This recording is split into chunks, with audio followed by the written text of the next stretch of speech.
Hello दोस्तों, आ चुके हैं एक और नई वीडियो के साथ वापस। दोस्तों, वैसे तो दुनिया में कई पर्वतमाला मौजूद हैं और सदियों से मानव सभ्यता का इन पर्वतमाला से काफी लगाव रहा है, लेकिन ये पर्वतमाला उन सब से काफी अलग है। इसने वैदिक संस्कृति को उभरते हुए भी देखा है और ग्रीक सभ्यता से लेकर बुद्धिज्म और इस्लाम के प्रभाव को भी बेहद नजदीक से महसूस किया है। अफगानिस्तान से लेकर पाकिस्तान और तजिकिस्तान तक फैली हुई ये है ऐतिहासिक हिंदू कुश पर्वतमाला। तो चलिए दोस्तों, जानते हैं हिंदू कुश माउंटेन्स के बारे में। और दोस्तों, ऐसी इंटरेस्टिंग वीडियोस देखने के लिए चैनल को सब्सक्राइब जरूर करें। अफगानिस्तान के मध्य से शुरू होकर तजिकिस्तान और उत्तरी पाकिस्तान की सीमा तक जाती हुई और ईस्ट में पामीर के पठार से जुड़ी हुई लगभग 800 किलोमीटर लंबी और 250 किलोमीटर चौड़ी ये माउंटेन रेंज वेस्टर्न हिमालय की सबसे ज्यादा महत्वपूर्ण माउंटेन रेंज में से एक है। हिंदू कुश पर्वतमाला हिमालय जितनी ऊंची नहीं है और ना ही यहाँ हिमालय जैसे कठिन और दुर्गम चोटियां हैं, लेकिन ज्योग्राफिकली ये माउंटेन रेंज काफी ज्यादा इम्पोर्टेंट है और इसका इतिहास भी हजारों साल पुराना रहा है।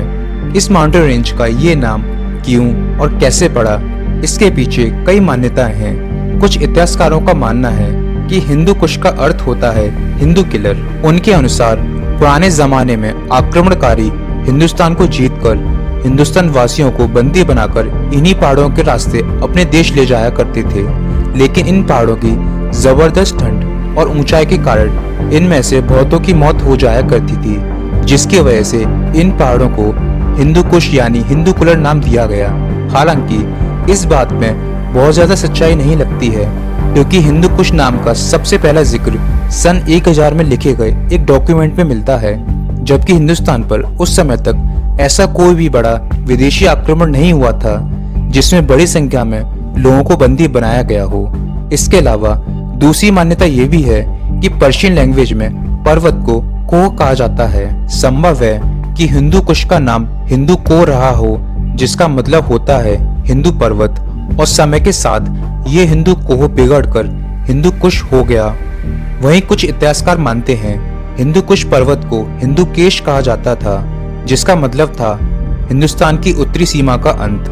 अलेक्जेंडर के हिंदू कुश क्षेत्र में जीत हासिल करने के बाद यहाँ उसके सेनापति सेल्यूकस का अधिकार हो गया, जिसे सम्राट चंद्रगुप्त मौर्य ने 305 बीसी में हरा दिया था और पूरे हिंदू कुश क्षेत्र पर भारत का अधिकार हो गया था। इस दौरान भारत का विस्तार पामीर के पठार तक जा पहुंचा था। लगभग पहली शताब्दी से 7वीं शताब्दी तक हिंदू कुश का क्षेत्र बौद्ध धर्म के मुख्य केंद्रों में से एक हुआ करता था। उस दौर में यहाँ बौद्ध धर्म की अनेक निशानियां बनाई गई थीं। बामियान की पहाड़ियों पर पहाड़ों को काट कर बनाई गई विशाल भगवान बुद्ध की मूर्तियां सन 2001 में तालिबान द्वारा नष्ट किए जाने तक बौद्ध धर्म की सबसे बड़ी निशानी बनी रही। लेकिन 7वीं शताब्दी के मध्य इस्लाम यहाँ तेजी से फैलने लगा। इसके साथ ही बौद्ध धर्म धीरे धीरे खत्म होता चला गया। बुद्धिज्म के पतन के साथ ही हिंदुस्तान पर विदेशी आक्रमणकारियों के लिए भी रास्ता खुल गया, जिसने भारत के इतिहास से लेकर संस्कृति को हमेशा के लिए बदल दिया। हिंदू कुश की पहाड़ियों में बसा सबसे बड़ा शहर काबुल अफगानिस्तान का भी सबसे बड़ा शहर होने के साथ ही उसकी राजधानी भी है। लगभग 45 लाख की आबादी वाला ये शहर हिंदू कुश की घाटी में 1790 मीटर यानी 5878 फीट की ऊंचाई पर मौजूद है, जो कि इसको दुनिया की सबसे ऊंचाई पर स्थित कैपिटल सिटीज में से एक बनाता है।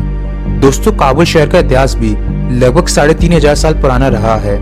इस स्थान का जिक्र ऋग्वेद में भी मिलता है। काबुल को एशिया और यूरोप के बीच एक गेटवे के रूप में देखा जाता है, जिस कारण इसको 3500 साल के इतिहास में कई युद्ध भी झेलने पड़े। 500 बीसी में बेबीलोनिया के राजा डोरियस, 329 बीसी में मैसेडोनिया के राजा अलेक्जेंडर और 11वीं सदी में महमूद गजनी जैसे आक्रमणकारियों द्वारा यहाँ लगातार आक्रमण होते रहे। 18वीं शताब्दी आते आते यहाँ अरब के आक्रमणकारियों का शासन रहा और इस्लाम धर्म यहाँ पूरी तरह फैल चुका था और 20वीं शताब्दी के अंत तक यहाँ कई आतंकवादी संगठन बनना शुरू हो गए, जैसे तालिबान, अल कायदा और मुजाहिदीन। लगभग पिछले 50 सालों से आतंकवाद अफगानिस्तान के लिए सबसे बड़ी चुनौती बना रहा है और अभी हाल ही में 15 अगस्त 2021 को तालिबान द्वारा पूरे अफगानिस्तान पर कब्जा कर लिया गया है, जो कि सिर्फ अफगानिस्तान के लिए ही नहीं बल्कि पूरी दुनिया के लिए बहुत ही ज्यादा चिंता का विषय है। और लेटेस्ट न्यूज के अनुसार तालिबान ने अफगानिस्तान का नाम भी बदलकर इस्लामिक एमिरेट ऑफ अफगानिस्तान रख दिया है। दोस्तों, काबुल शहर अपने गार्डन्स, बाजार और पैलेसेस के लिए फेमस है। यहाँ garden of power, national museum of Afghanistan, Abdul Rahman मस्जिद, दारुल अमान पैलेस और काबुल जू जैसे टूरिस्ट अट्रैक्शंस मौजूद हैं। इसके अलावा यहाँ के dry fruits, nuts, leather, sheep skin products, furniture और वुलन क्लोथ्स दुनिया भर में फेमस हैं।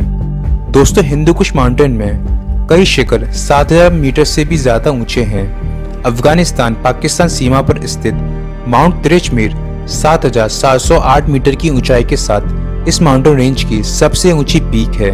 हिंदू कुश माउंटेन की एवरेज हाइट 4000 मीटर से भी ज्यादा है। यहाँ पर कई गहरी घाटियाँ, ऊंची चोटियाँ और उनके बीच बहने वाली नदियाँ पाई जाती हैं। वहीं इसके ईस्ट में हिमालय से लगते भाग में कई ग्लेशियर्स भी पाए जाते हैं। नवंबर आते आते हिंदू कुश के पहाड़ी रास्ते बर्फ से पूरी तरह बंद हो जाते हैं, जिन्हें पार करना लगभग नामुमकिन होता है। लेकिन अप्रैल से मई जून आते आते बर्फ पिघलने से ये स्थान फूलों की घाटियों में बदल जाता है। सर्दियों की पिघली हुई बर्फ और मानसून की बारिश से यहाँ की नदियाँ पानी से भर जाती हैं, जो कि पाकिस्तान और अफगानिस्तान को पानी सप्लाई करती हैं। दोस्तों, हिंदू कुश भले ही हिमालय, एंडीज या एल्प्स माउंटेन रेंज जितनी फेमस ना हो, लेकिन इंडियन सब कॉन्टिनेंट के इतिहास के लिए ये पर्वतमाला सदियों से महत्वपूर्ण रही है। हिंदू कुश माउंटेन रेंज ने अपनी आंखों के सामने सदियों से इतना कुछ होते हुए देखा है कि अब ये सिर्फ एक पत्थरों और चट्टानों से बने पहाड़ी नहीं रहे, बल्कि इतिहास की एक किताब बन चुके हैं। तो दोस्तों, आज की इस वीडियो में बस इतना ही। अगर आपको वीडियो पसंद आई हो तो लाइक ज़रूर करें, और अगर आप हमारे चैनल पर नए हैं तो चैनल को सब्सक्राइब करना ना भूलें, और हो सके तो ज़्यादा से ज़्यादा इस इन्फॉर्मेशन को शेयर करें। हम वापस आएंगे एक और नई वीडियो के साथ। तब तक के लिए टेक केयर एंड बाय।